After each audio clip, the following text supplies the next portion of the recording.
సర్దార్ వల్లభాయ్ పటేల్ వారి యొక్క 75వ వర్ధంతి సందర్భంగా భారతీయ జనతా పార్టీ కార్యాలయంలో వారికి మేము పుష్పాంజలి అదేవిధంగా నివాళులు అర్పించడం జరిగింది. ఈ వ్యక్తి అయితే దాదాపు 560 చిన్న చిన్న రాజ్యాలని కలిపి ఒక మహాన్ భారత్ కింద తీర్చిదిద్దిన వ్యక్తి. మన హైదరాబాద్ స్టేట్ ఆ రోజుల్లో అంటే ఇప్పుడు తెలంగాణ ప్రాంతము, దాంట్లో కొంత మహారాష్ట్ర, కర్ణాటక కొన్ని ప్రాంతాలతో పాటు ఉన్నటువంటి ఒక ప్రాంతం అంతా కూడా భారతదేశంలో భాగమై ఈరోజు మనం భారతీయులుగా గర్వంగా చెప్పుకునేటటువంటి ఒక రోజు వచ్చిందంటే ఆనాడు నిజాం హైదరాబాద్ స్టేట్ని పాకిస్తాన్లో కలపాలనో లేకుంటే ఒక స్వతంత్ర దేశం కింద ప్రకటించుకోవాలనే ప్రయత్నం చేసే సమయంలో ఆపరేషన్ పోలో ద్వారా నిజాం తల వంచి హైదరాబాద్ స్టేట్ని భారతదేశంలో ఒక భాగం చేసినటువంటి వ్యక్తి సర్దార్ వల్లభాయ్ పటేల్ గారు. ఒకటి ఎవరైతే ఈ యొక్క దేశంలో మొట్టమొదటి ఒక హోంశాఖ మంత్రిగా ఆ రోజు జవహర్లాల్ నెహ్రూ గారు ఒక మాట అన్నారు, మనం ఏదైనా రాజకీయంగా మనం ముందుకు పోవాలన్నా చేయాలన్నా ఎప్పుడైనా అవసరం పడితే రాజ్యాంగాన్ని కూడా మీరు పక్కకు పెట్టండి, మనం చూసుకుందాం అనే మాట మాట్లాడారు. దాని తర్వాత శ్రీమతి గాంధీ గారు రాజ్యాంగాన్ని కాలరాసి ఎమర్జెన్సీ డిక్లేర్ చేయడం జరిగింది. మరి నెహ్రూ గారిని ఎదిరించినటువంటి వ్యక్తి, రాజ్యాంగాన్ని కాపాడాలనే వ్యక్తి ఆ రోజు అన్నటి వ్యక్తి సర్దార్ వల్లభాయ్ పటేల్. సర్దార్ వల్లభాయ్ పటేల్ని కాంగ్రెస్ మర్చిపోయింది. ఎవరైతే రాజ్యాంగంని అవహేళన చేశారో, ఎవరైతే రాజ్యాంగాన్ని కాలరాశారో వాళ్ళని మాత్రమే కాంగ్రెస్ నేతలు, పార్టీలు గుర్తుపెట్టుకుంటున్నాయి.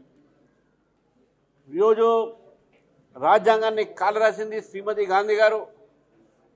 మరి ఆ రోజు ఎలక్షన్ కమిషన్ మాట్లాడుతున్నారు, మనం అపాయింట్ చేసింది వాళ్ళు. వాళ్ళ సమయంలో ఎలక్షన్ కమిషన్లు అపాయింట్ చేస్తే ఆ రోజు అద్వానీ గారు పార్లమెంట్లో అడిగారు, ఎలక్షన్ కమిషన్ ఆఫ్ ఇండియా నిర్ణయంలో అపోజిషన్ పాత్ర ఉండాలి, లీడర్ ఆఫ్ అపోజిషన్కు ఛాన్స్ ఇవ్వనంటే అవసరం లేదని చెప్పడం జరిగింది.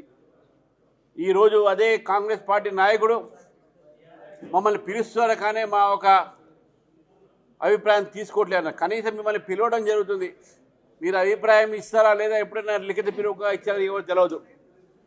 కాబట్టి అటువంటి ఒక నేపథ్యంలో ఈరోజు మళ్ళీ కాంగ్రెస్ పార్టీ రాజ్యాంగం మీద మాట్లాడుతున్నారంటే చాలా హాస్యపదమైన విషయం. నిన్న ఓట్ చోరీ అని చంపి మాట్లాడటం జరిగింది.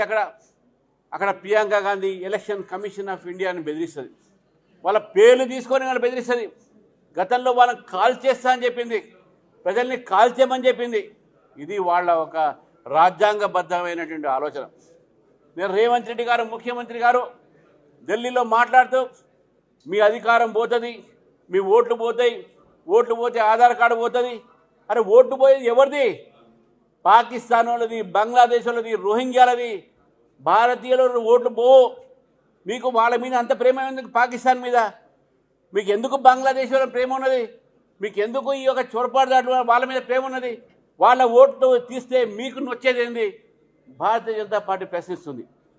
ఈరోజు రాజ్యాంగంలో ఎక్కడ కూడా భారతీయులు ఇతర వాళ్లకు ఓటర్ లిస్టులో పేరు ఉండాల్సిన వీలు లేదు. భారతీయ జనతా పార్టీ ఈరోజు దానికి కట్టుబడి ఉంది. భారతదేశంలో ఉన్న వాళ్ళే భారతదేశం ఒక ఓటర్ లిస్టులో వాళ్ళ పేర్లే ఉండాలి. వాళ్ళ పేర్లు ఎప్పుడు కూడా తీయరు అనే విషయాన్ని కూడా చెప్తాను. ఈరోజు ఎస్సీలు, ఎస్టీలు, బీసీలు, మహిళలు, అదేవిధంగా మైనార్టీలు అందరూ కూడా బీజేపీ యొక్క ప్రభుత్వంలో రకరకాలైనటువంటి ఒక సంక్షేమ పథకాల ద్వారా లబ్ధి పొందుతుంటే ఈరోజు కాంగ్రెస్ పార్టీ దాన్ని ఓడ్చుకోలేక అన్నీ ఓడిపోయి ఈరోజు మాట్లాడుతూ ఉన్నారు, ప్రజల్ని రెచ్చగొడతా ఉన్నారు, కులం పేరు మీద, మతం పేరు మీద, ప్రాంతాల పేరు మీద. కాబట్టి కాంగ్రెస్ పార్టీని నేను హెచ్చరిస్తూ ఉన్నాను, మీరు ఈ రాజకీయాలు బంద్ చేయండి. గతంలో కూడా అమిత్ షా గారు మాట్లాడినటువంటి మాటలు తీసుకొని కాన్స్టిట్యూషన్ తిరగరాసేటి అలవాట కాన్స్టిట్యూషన్ మీది. కాన్స్టిట్యూషన్ని రాజ్యాంగాన్ని భద్రత పెట్టేది మేము.